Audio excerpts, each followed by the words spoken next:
한반도의 패권을 장악하기 위한 치열한 쟁탈전. 그 중심에 19의 청년 왕이 섰습니다.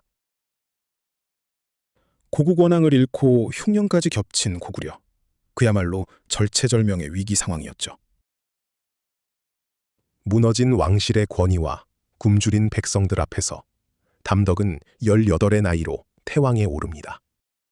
절망에 빠진 나라를 구하기 위해 그는 전광석화 같은 속도전으로 방어선을 무너뜨립니다. 기병 4만 명을 이끌고 백제 북쪽 국경을 돌파하는 동방의 알렉산더, 불패의 신화입니다. 숙적 백제를 향한 진격은 단숨에 적의 숨통을 조이는 천재적인 용병술로 시작되었습니다. 392년, 담덕은 직접 군대를 지휘하며 파죽지세로 백제 북쪽을 몰아붙이기 시작했죠. 두려움에 떨던 백제 진사왕은 막강한 고구려 기병의 속도에 맞서 싸울 엄두조차 못 냈죠. 결국 순식간에 북쪽 방어선이 뚫리며 30개가 넘는 성이 고구려의 손에 떨어지게 됩니다. 숨 돌릴 틈 없이 고구려 수군은 백제의 대동맥 관미성으로 머리를 돌렸습니다. 가파른 절벽과 바다로 둘러싸인 천혜의 요새 관미성은 백제가 자랑하던 난공불락이었죠. 이 막강한 요새를 완벽히 함락시키기 위해 태왕은 군사를 7갈래로 나누게 됩니다. 적의 방어력을 철저히 분산시킨 뒤 20일간 밤낮 없이 맹공격을 퍼붓는 작전이었죠. 백제는 결사적으로 저항했지만 고구려군의 입체적인 포위망을 끝내 견뎌내지 못했습니다. 마침내 관미성이 함락되면서 백제는 서해바다로 나가는 가장 중요한 숨통이 끊어집니다. 즉위하자마자 이룩한 이 놀라운 연승은 패배주의에 빠진 고구려 백성들을 열광시켰습니다. 위기를 돌파한 젊은 태왕은 백성들의 절대적인 지지를 받으며 군사력을 더욱 키웠습니다. 반면 뼈아픈 타격을 입은 백제는 아신왕이 즉위하면서 잃어버린 영토를 되찾으려 했죠. 아신왕은 관미성 수복을 위해 군사를 일으켰지만 고구려의 철통 방어에 가로막히게 됩니다. 태왕은 이 기회를 놓치지 않고 백제의 수도 한성을 완전히 굴복시킬 계획을 세웁니다. 여기서 광개토 태왕의 천재적 전술이 빛납니다. 바로 수군을 이용한 기습 상륙 작전이죠. 백제는 육로 방어에 집중했지만 고구려 수군은 바다를 돌아 한강 하구로 진입했습니다.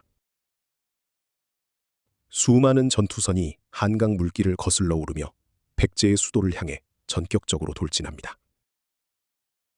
강과 바다를 잇는 이 수륙 합동 작전은 당시 누구도 상상하지 못한 압도적인 전술이었죠. 예상을 깬 수군의 진격에 강변을 지키던 백제의 방어성들은 차례대로 무너져 내렸습니다.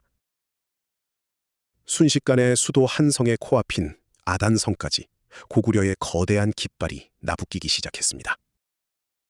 북쪽 육로와 한강 물길이 동시에 뚫리며 백제의 수도 한성은 완전히 포위되고 맙니다.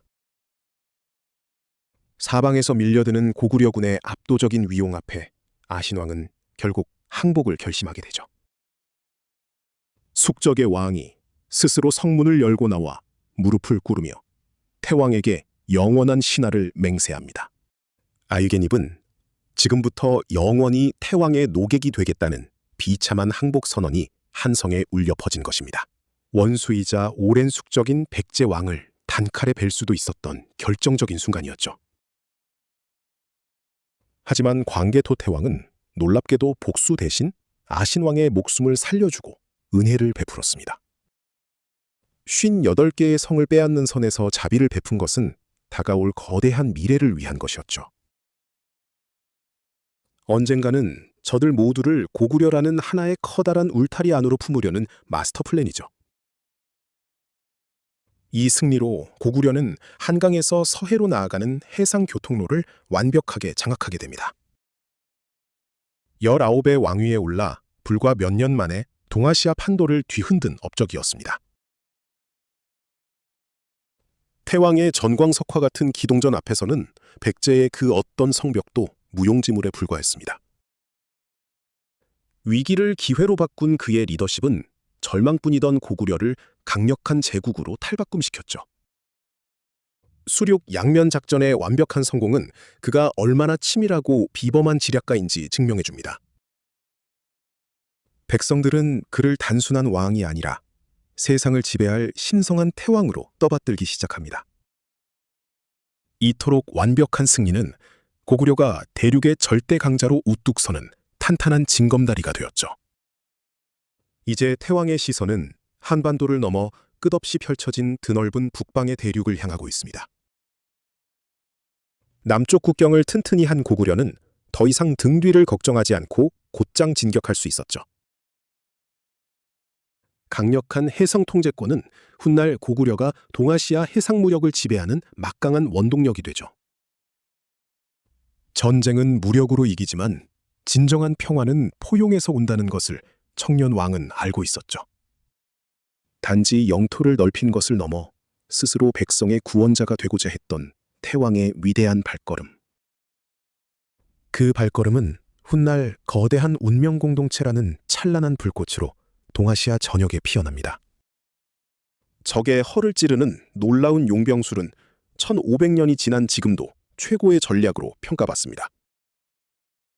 우리는 이 젊은 왕의 패기 속에서 역사를 바꾸는 진정한 리더의 압도적 조건을 발견하죠.